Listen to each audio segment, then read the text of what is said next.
The criteria I set myself for this video was actually pretty simple. I wanted to do a Matt Smith episode, and I wanted to do one I didn't know, well, pretty much anything about off the top of my head. Indeed, in the end, I chose this episode because I was near certain I hadn't watched it since original broadcast, and, well, 14 years is a long time to remember the finer points of a Doctor Who episodes, and indeed I barely remembered anything about it. It's a fairly simple way of doing things, but I felt like it would make an interesting video. Famous last words when it comes to the Moffat era. In a way though, doing this sort of reaffirmed why I'm doing this series at all, because even an episode that, spoiler for my takes later on, is pretty average and unremarkable, I still find I have a great deal to talk about. Not an enormous amount, I want to keep this video fairly short, but still enough to be interesting. Doctor Who is genuinely quite a rich topic, and perhaps this is part of the reason why it has endured and we're watching whatever the hell the series is we're now watching now, I forget. Anyway, The Vampires of Venice is Series 5, the first in the Moffat era, and the episode takes up that place between the first and second two-parters of the series. Series 5 was the last of the NuWho series to have the original structure that had begun in the first series. Now, it's funny how these things work out, because I found that most of the episodes that fit into this bit were pretty naff. Dalek was the big exception, and a few of them were okay. Our last NuWho review, for instance, was above average, but generally this felt like the filler slot and it frequently showed. The build-up for the series had been done, but we are still a few episodes away from the journey to the finale, so this is the point where you dump the episode about the TV eating people's faces or Peter Davison's daughter turning up. This episode, with a typically Moffat-era think of a cool title before anything else going on, should fit fairly naturally in here, and while I wouldn't say it doesn't, it does have a few more interesting bits to it. It's filler, but filler with some effort put into it, filler that can be proud of itself for trying. Certainly more so than watching Mark Gatiss turn into a CGI dinosaur spider thing, for instance. It's interesting to note about an episode like this, by which I mean inconsequential filler rather than where it is in the series, is that in a way it's an advantage of the NuWho episode format, as this is the kind of story it was not really possible to do in the classic series. The only real time it was done was the two-parters of the Davison era, which was just a means of reaching a 26-episode season without using six-parters rather than any real attempt at a shorter-form storytelling. Now, of course, NuWho's problem is that almost every episode has to be this length, which means that several stories that need more time don't get it. But this kind of story length can work, as long as the story structure you have supports it. And I think this episode is one that actually does manage it. It has a reasonably simple plot, only two main character threads throughout the episode, and while there are several issues I think a better use of the time they did have rather than more time would have been a better way of fixing them. Therefore, this has turned out as a bit of a look at the 45-minute format actually working, and how, despite evidence to the contrary, I'm not against it in principle, just in how it was forced into stories it doesn't work for. I shall not get ahead of myself, though. Firstly, let's look at the production. The episode was directed by Jonny Campbell, a name you might recognise from when you just googled the name Jonny Campbell after I said it 5 seconds ago. I think it's fair to say he is not one of Doctor Who's most prolific directors, and indeed his work on the show extends to 2 episodes, this one and Vincent and the Doctor, so the same production block. Now why his career on the show was so short I have no idea, but then I don't really care either, so that works out alright. His work on this episode though is actually pretty decent I think, and I think it's a strength for the episode overall. It feels quite dynamic and actually very well shot in some places. It also does feel very well paced, which helps a great deal towards the end when the plot falls apart a bit. It does keep up the momentum despite that. I also liked the directing in individual scenes, the one between the Doctor and Madame Evil, which is what I'm calling her in lieu of looking up the actual character name. I think does a great job of setting up these two, and how the Doctor is shot in particular is a great way of showing who of these two we should feel more menaced by.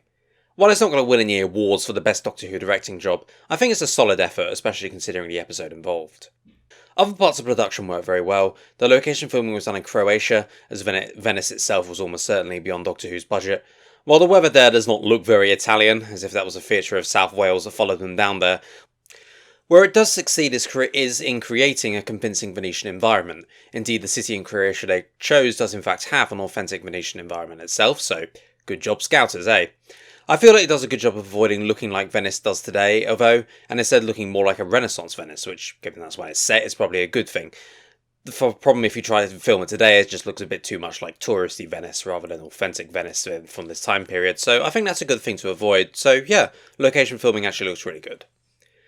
The rest of the production is not all that noteworthy. There's, bad CGI and all that, but it's just standard NuWho really, there's not really too much to comment on there, so I won't. As for the script, this one was written by Toby Whitouse, and in his last episode I reviewed, I didn't bother to look up how to pronounce his name, and I don't intend to change that now, so Whitouse it is. Whitouse takes what in the end is a pretty dumb brief and manages to make a bit more out of it than you might imagine. And let's be honest, you might have imagined, ooh, vampires and ooh, Venice was not going to be the pinnacle of intellectual Who. It's very much a Moffat era, think of the title before the story kind of thing, and you'd be right overall, but at least there's a little more to it than that. In the first place, this is very blatantly trying to be more of a character-focused piece, and that in my book is never going to be a bad thing. The key word is trying, of course, and in most cases it doesn't really work, but there's a few areas where it does work really well. The 11th Doctor. This Doctor to me I think symbolises the missed opportunities of the Moffat era, and how the refusal to tighten things up and lose the superfluous spectacle crap, it just became so prevalent and in the end is what killed it for me. Here we see both sides of the 11th Doctor, the goofy idiot who is an object of humour because of his quirkiness, and the dark, brooding and regretful figure, hiding his deeper thoughts behind a facade. The fact the first one was so frequently used and became ultimately what he's known for really, is just so unfortunate in my eyes. Apart from anything else, it did Matt Smith a massive disservice. Even if this is in any way played to his strengths, which I don't think it does, it clearly does not gel with his interpretation of the character and how he wanted to play it, and it suffers because of that. The influence of Patrick Troughton's performance is clear, and while there are many differences, a clear similarity between the second and 11th Doctors is the pretending to be a stupid idiot in order to deceive the enemies. But the key difference is that you could always tell with the second Doctor that it was a front. Even at his goofiest and least credible, and with the crappiest writers, Troughton kept that undercurrent in his performance. And Jesus Christ, Smith is trying here. I'll rarely have anything but praise for his performance in any episodes, because he's trying to make far more of his character than is on the page.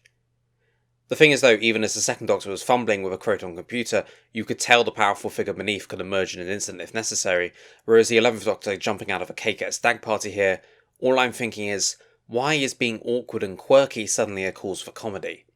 Scenes like this are always just painful, and the ones in this episode are no exception. I guess the reason for this is twofold. There was probably pressure from the higher-ups to keep the comedy as it had worked so well with Tennant, and well, it's the Moffat era, bad comedy for spectacle purposes is sort of the law of the land around here. It's just painful though, I'm afraid. The good stuff looks more at this Doctor's darker side, and this comes through his interactions with Madame Evil. In another point of comparison with the second Doctor, he would continue to obfuscate even beyond the point where the cleverer villains had long sussed out that he was smarter than he was letting on. But the 11th, as soon as he takes the opportunity to talk to Madame Evil as equals once he's worked out all he needs to, he does drop the facade instantly, and I think it's very effective. The balance of sympathy for these people and yet the menace towards their plan, it's hit perfectly. He cannot pretend he doesn't feel for those who have lost their planet as they have, and the point in comparison with himself is obvious but nevertheless effective. And I also like how Madame Evil misreads this as possible sympathy for her cause, and he shuts this down in the way that he is taking control of the situation in a way that really underscores how threatening the Doctor, and this one, can be if he wants to. He might have had sympathy with them, but that stops with murder, and especially the mass murder on the scale she wants.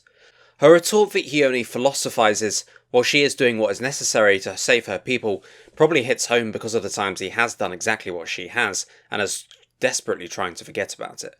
The parallels are a little obvious, but they nevertheless do work well in underscoring both their motivations. This is definitely the best scene in the episode, but it's still undermined by two things.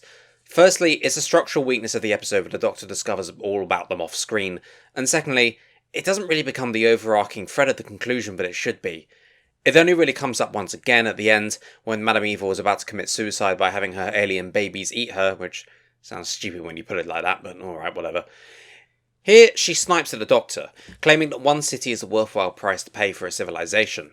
And obviously the Doctor is not going to accept that argument, but instead of approaching it by rejecting the lesser evil argument, he instead brings up changing history, something that hadn't really been a part of it before, so it just doesn't really gel.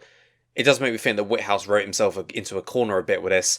Either you don't bring up the history angle, which probably would have been what I'd done if I'm honest, but does nevertheless bring up questions when it has been an important part of these kind of stories in the show before, or you do bring it up but then face two issues. Either the villain will then have to have some technobabble reason why they have to do it this way, or they won't care and just do it anyway for the evils, neither of which is satisfying to say the least. So I get that was kind of a bit of an issue here, but the way it's haphazardly brought up doesn't really work either. As for Madame Evil herself, well, I'm in two minds about this character. On the one hand, she's very well performed by Helen McCrory, who sadly died of cancer a few years ago, who definitely brings the right amount of menace to the role while also keeping her motivations understandable, if obviously in the wrong. I also like her interactions with the Doctor, as I've said, and there is quite a bit more depth to her than most NuWho villains. It's kind of a villain I like, one we're never meant to side with or think is in the right in any way at all, yet one whose actions are completely understandable from her point of view. Her desperate bid for survival is a natural motivation, but still villainous in the light of the destruction it will cause. We're not meant to think she's right, but her position is one that we can see why she's taking. On the other hand, though, most of what she does throughout the episode does not bear this out. Aside from those moments with the Doctor, she mostly struts about looking evil and has some weird relationship with her son that doesn't really go anywhere except the setup to something stupid we'll look at later. There are bits of this villain that work, but in the end I think it's undermined by the approach to the story structure. This one relationship does work, but the rest of it just kind of feels like dead air. I'll get to what I mean about the structure a bit, though. As for the other characters, oh god, I'm going to have to talk about Amy and Rory, aren't I? Look, you might like these two, and their relationship with the Doctor, and I do somewhat get it. The idea of a married couple in TARDIS is honestly quite an inventive and unique one, and could, to be fair a few times did, lead to some very interesting kind of dynamics. The problem was the bright idea to make Amy treat the love of her life as at best an inconvenience and at worst a distraction from the far more interesting man she just met. The fact she constantly flirts with the Doctor, usually right in front of Rory's face, is not funny or endearing, it's uncomfortable, and it makes her look like a pretty horrible person if I'm going to be honest. There will be plenty of episodes to talk about this, so I'm only really going to delve into the parts that are relevant to this episode. This episode is the one where Amy and Rory are supposed to come together and get over the fact that she blatantly doesn't respect him. This goes about as well as you think it does, and believe me, there are a few characters in Doctor Who history who have felt as much for as poor old Rory here. Let's look at throughout the episode, shall we? His stag night gets interrupted by some annoying doofus he already knows has been the main beneficiary of attention from his fiancée. As I said, the antics of said doofus have about as much comedy value as a tooth extraction, so this is just awkward and nothing else. He then gets whisked off to Renaissance Venice, and within 5 minutes of arriving gets called a eunuch to his face by his fiancée. No, really, she's only pretty much one step from outright calling him that. Throughout the whole thing, he's treated by the Doctor and Amy as an annoying third wheel, despite the fact that they invited him on a trip that was supposed to be romantic, and sorry to labour the point, but one of them is Amy's fiancée, and it's not the geography teacher here. Amy proposes an insanely dangerous and difficult to pull off plan that would put her directly in the firing line of whatever is happening here, and Rory's extremely valid concerns are treated as paranoid ramblings that are just ignored. Rory's extremely valid inquiries into why the Doctor and Amy seem to be flirting all the time are again brushed away as nothing, etc. and so forth. Now, if this isn't meant to be funny, endearing, heartwarming or anything like that, it's not. It comes across as Amy treating him like shit, and Rory's attempts at being the only sane person in this entire endeavour being treated like there's something wrong with him. Now, you may argue this is supposed to be the point where they reconcile and her behaviour changes as a character arc of a sort, but I'll argue against that for 2 reasons. Firstly, they're engaged to be married. This is the sort of thing they should have been able to sort out before they agreed to that, and Rory should have been able to suss whether his fiancée actually respects him or not. And secondly, it doesn't work as an arc because it doesn't have a resolution. Sure, Rory has a moment where he accuses the Doctor of basically getting young women to always follow him into insane danger and to idolise him in an unhealthy way, and that could have been interesting had it been explored, but it only really gets a token mention and there isn't really a resolution. Amy at no point takes responsibility for her shitty actions, and the only bone Rory gets thrown at the end of the episode is he gets to come in the TARDIS. So now he gets to watch his fiancée awkwardly flirt with another guy instead of just knowing it's happening behind his back. Such a win for you there, mate. It comes across as incredibly mean-spirited towards Rory, to the point where Amy just obviously does not respect him at all, and his inability to stand up for himself in any meaningful way just makes it worse. Like when the Doctor and Amy are discussing the plan to disguise her as a student to go into the bad guy's school thing, Rory is the only one pointing out how insane it is, and the way they're brushing it off just makes it clear how little he's regarded. The guest star is being given more input into this than he is. If it had linked into the thing I mentioned, how the Doctor unwittingly manipulates people travelling with him, it might have worked a bit better, but it doesn't at all. It's just there because Rory is wrong in their eyes, and that's all of it. The resolution of all this doesn't work. As I said, it doesn't end with a proper reconciliation. I guess we do get them defending each other against Prince Mummy Issues, who turns into a vampire alien and tries to kill them, but it's such a stilted fight, and Amy willing to defend Rory against being eaten by bad CGI does not suddenly endear her to me. It just means she's not so eager to bang the Doctor that she'd let him die to do it. And it doesn't even consider how stupid his fight is. It's Prince Mummy Issues repeatedly failing to kill them because the script needs him to, and then get it disintegrated by light, when all the previous instances have shown the aliens with a mild intolerance to light at worst. Even with logic issues aside, it's awkward and fairly unpleasant, and I'm sorry, I just don't like that this is the basis of both the relationship between her and Rory, and between her and the Doctor. The implication I'm getting is that the writers are siding with Amy, and I don't agree with that at all. Now, aside from that, there isn't really much else to say. There's the father and daughter supporting characters, but both have dead written on their foreheads in felt tip the moment you see them. Now, granted, this is done a bit more interesting than usual. They don't just die in the opening teaser, they become important characters throughout, the daughter being representative of the slow change the vampire aliens are doing to the humans. But even so, I think her gruesome death was unnecessary, and the father basically only really helps out the goodies and dies because the script needs him to, with him shouting about being Venetians when that was never really his motivation at all, but whatever. And then there's Prince Mummy issues, which is funny and then so bad it's good way with kind of how pathetic his mummy issues are, but that's kind of it really. So the character stuff is hit and miss. What about the structure? Well, I'll give it this. In terms of the story designed to fit in 45 minutes, I think it's designed quite well. It certainly wouldn't really have benefited from any more time, and it's quite compact but nevertheless weighty story in terms of its overall ideas. Unfortunately, where it's let down is in the details. Now, I could go on about the logic issues. For instance, these vampires are so insanely bad at keeping their secrets, it's a wonder they haven't been found out long before the doctor turns up. Anyone so much as looks at them and they bare their teeth and start attacking.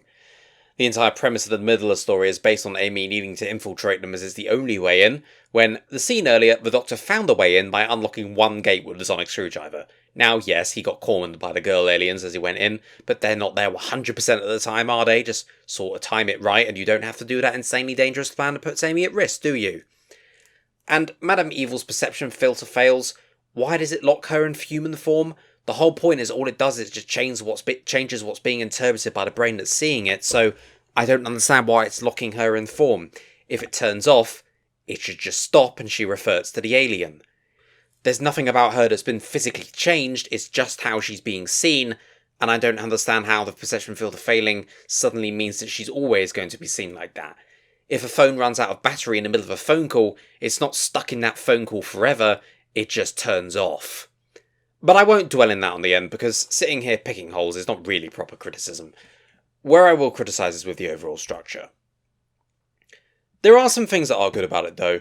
It's very well paced, part of that the directing, but it is the script as well, and none of the individual parts of the episode feel like they go on longer than they need to. It does feel like it's structured fairly well in terms of how long every individual act takes. The central conflict between the Doctor and Madame Evil is, as I said earlier, fairly well done, and gives quite a strong character-based drive to the piece, especially as we go into the mid to late parts of it. And overall, if Vampires in Venice had to be done, this is not the worst way of doing it. I think it's quite an inventive and unique way of doing this, and doesn't just fall back on tired old vampire tropes. However, there's also several major problems. First of all, the ending is crap. After all the build-up based on suspense and character, the baddies just do some technobabble to enact their grand plan, and the Doctor has to do some technobabble to reverse it. The intrigue of the character conflict just sort of goes away while the Doctor climbs out the tower and then fiddles with a sonic screwdriver, and is just suddenly brought back haphazardly at the end to wrap up Madame Evil's story. It's a disappointment when the build-up to it had actually been quite effective, and it's part of the point I'm going to get to in a moment. Secondly, the villain herself and those surrounding her aren't really given enough time to properly develop.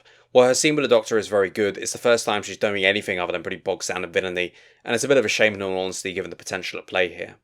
Going around acting evil and burying her vampire teeth is just not the same thing as character development. Thirdly, the whole structure of the piece just feels like it focuses in the wrong direction, and this is the point I was getting at just now. The time that the episode does have is not used efficiently. There's so much crap that should be excised. Stupid jokes, wacky antics with the Doctor and Rory where they do that stupid dick joke. In fact, most of this middle bit with Amy strapped into the least secure chair in history. Seriously, Karen Gillan's wrists look more than slender enough to just slip out of those without much issue. Could have been excised, or at least reworked to make sure there was more time for the villain's motivations to be fleshed out, and their more interactions with the Doctor, and properly developing Amy and Rory's story so Amy comes across less like a stereotypical mean girl. It's great you came up with a story that fits into 45 minutes, fantastic. The thing is you then need to actually fit that story into 45 minutes in an effective way, and in my view this doesn't really manage it. It's an episode that feels like it has a lot of dead air. Now this is partially made up for by how well paced it is, and how some of the character interactions are interesting, but nevertheless, watching much of this episode, it's just like, there's so much here you're doing well, but yet so much you're not as well. It just feels like it's close but no cigar. Anyway, I'll wrap up now as I want this to be a fairly short one after a long one last time. And well, it's the Vampires of Venice, it's not as if there's an enormous amount to talk about anyway. The episode is not really all that bad. Its issues are just means of failing to grasp potential and ending up as lackluster. The only thing that really annoys me is the Amy and Rory stuff, and while this episode could have handled that much better than it did, it's more of an overarching problem with this era rather than anything specific to this episode. and I think it does do some stuff right. So in the end, I can't really look on this as an episode to hate in any way. As for the full 45 minutes format stuff I talked about at the start, I do still stand by the idea that this is a decent example of the format working. It's a pretty simple story, all things said, with only 2 main character plots, and if it had focused much more on the first one and made the second one a lot less awkward, I think it would have done it a lot more successfully. I'm not against 45 minutes in principle as a format, I just think so many of the stories NuWho tries to tell need more time, and I think in terms of overall outline this is a great example of the kind of story that does fit into this time. And therefore the kind of story you wouldn't have been able to tell in the classic series, so it does have some worth to it. Now obviously the execution could have been better, but it's NuWho, the execution could have been better is practically the tagline, so we'll just accept it for what it is, for good or bad. Final score for this episode is 5 out of 10, it's typical NuWho. It had 1 or 2 interesting ideas, and the central character conflict that does come close to working, plus it is very well directed and quite breezily done. It's paced well, you'll never get bored with it. Sadly though, there's not much below the surface. The structural and plot issues, and the fact it seems unwilling to properly develop the one character conflict it's probably going towards, which is not even really bothering any of the others, it does sort of drag it down in the end. The potential is there, but it's not realised as by 1 or 2 flashes of brilliance. So, yeah, in other words, typical NuWho.